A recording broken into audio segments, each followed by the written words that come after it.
Astagfirullahaladzim, mang hujan atuh ieu teh na teuing di dunia teh meni kitu-kitu teuing. Pancuti ieu teh si Ayang hayangan di behel teu boga duit kapaksa heula rek kajual sere. Di behel kumaha ieu teh? Teh di behel geuningan nurutan batur. Dina huntu. Heeh. Astagfirullahaladzim, naha oke hayang di behel jeung naha meni diizinan atuh da teu ngohor. Da meureunana ari kita jeung batur mah ning kitu ning cuti. Da amang lain kudu di behelan pamajikan teh emasan takos abi tingali ka bau sungut teuingan di behel. Da ari kahayongna kitu atuh si Ayang teh. Amang teh kudu curiga nah si ibi teh jadi mancela-mencela kitu ih aing amit-amit buat ting eta teh beger amang mata kitu oge.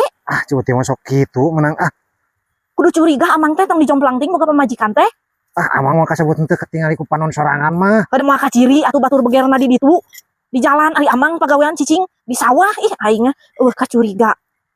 Cuti mah sok kitu menang Geus amang sok-sok geura init hujan-hujan kia bisi gering ai amang.